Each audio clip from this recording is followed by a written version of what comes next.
고려시대에 도조 스님께서 법집 별행록 절요라고 하는 책을 지으면서 이걸 인용을 했어요.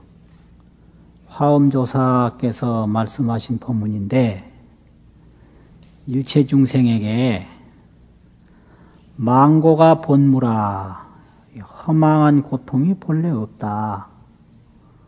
또 진락이 본유라, 참된 즐거움이 본래 있다. 이렇게 법문하신 거예요. 그런데 중생들이 허망한 고통이 본래 없는데도 그 허망한 고통에서 벗어나지 못하고, 참된 즐거움이 본래 있는데도 참된 즐거움을 깨닫지 못한다. 그래서 완전히 뒤바뀌었다는 거예요.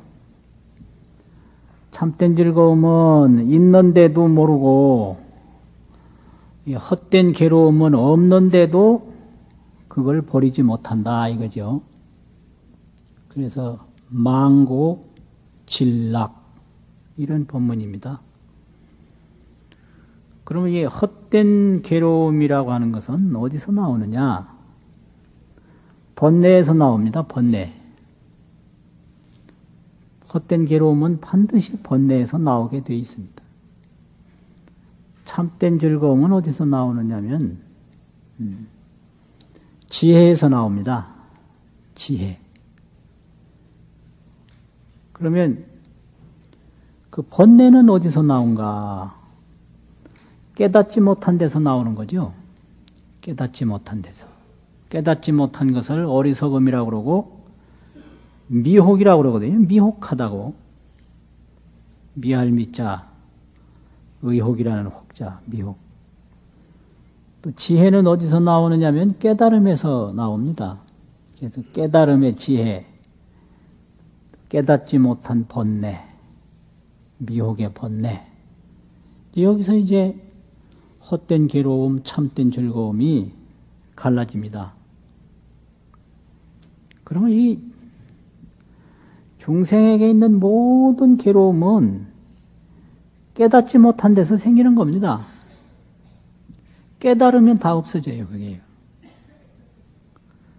그러면 이 번뇌와 깨달음이라는 게 도대체 뭐냐? 비유를 들어서 얘기하면 이런 겁니다.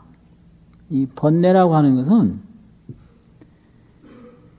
실제적으로는 잃어버린 게 하나도 없는데 모든 걸 다 잃어버리는 것이 번뇌입니다. 잃어버린 거 없이 모든 걸 다 잃어버리는 게 번뇌다 이 말이죠. 또 깨달음이라고 하는 것은 실제적으로는 얻은 게 없는데 모든 걸 다 얻는 게 깨달음입니다. 그래서 이걸 한마디로 말하면 잃어버린 거 없이 다 잃어버리는 게 번뇌요, 얻은 거 없이 다 얻는 게 번뇌다 이 말이죠. 그럼 그게 뭔가? 이걸 우리 일상생활 사례로 설명하면 이런 겁니다. 우리가 저녁에 자기 집에서 잠을 잡니다. 근데 잠결에 꿈을 꾸는 수가 있습니다. 근데 그 꿈꾸는 순간은 내가 누군지, 내가 어디에 있는지, 지금 어느 세월에 살고 있는지, 20세기에 살고 있는지, 21세기에 살고 있는지, 서양 사람인지, 동양 사람인지, 남자인지, 여자인지, 아무것도 모릅니다. 오로지 그 꿈만 있을 뿐입니다. 그것이 잃어버린 거 없이 모든 걸 다 잃어버린 겁니다. 그 꿈을 그렇게 꿨다고 해서 자기 집이 없어진 게 아닙니다. 자기 본래 신분이 달라진 게 아니거든요. 자기 지위가 없어진 게 아니고요.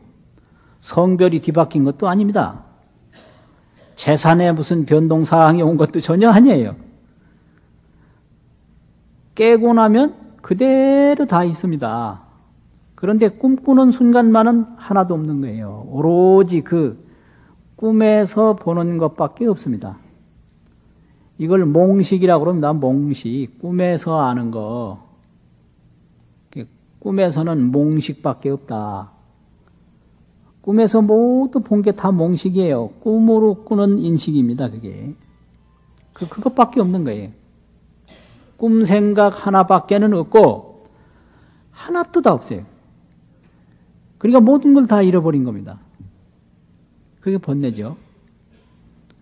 그런데 거기서 이제 잠자리에서 딱 깨나면 자기가 누군지 다 압니다. 자기가 어디에 누워있는지 알고요.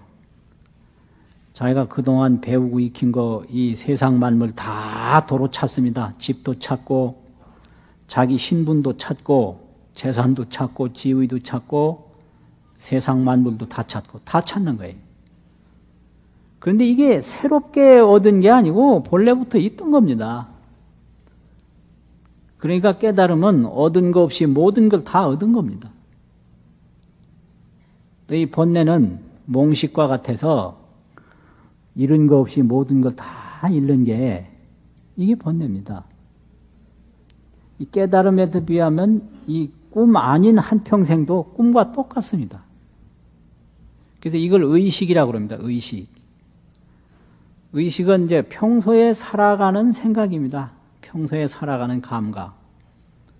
그래서 평소에는 의식으로 살고 꿈속에서는 몽식으로 꿈꾸고, 이래서 중생은 의식과 몽식, 의식과 몽식으로 왔다 갔다 하는 거예요.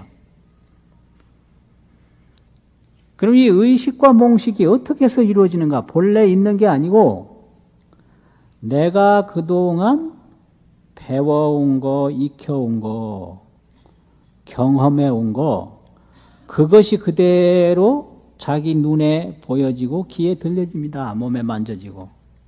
이걸 업식이라고 합니다. 업식.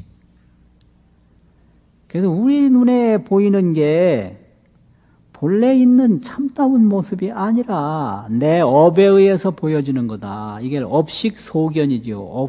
업식으로 보이는 바다. 업식으로 보이는 대상이다 이래요. 업식 소견. 이게 아주 중요한 문제입니다.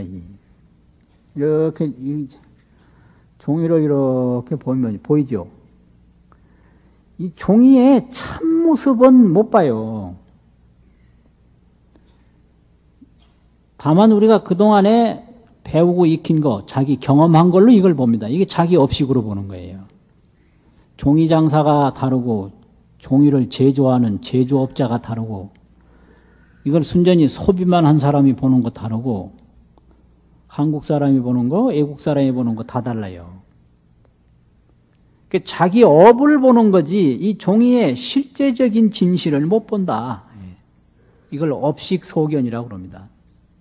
그래서 자기 업식으로 의식을 일으키고 또 꿈에는 몽식을 일으켜서 평생 자기가 자기 업식에 빠져 있고 갇혀 있는 거예요.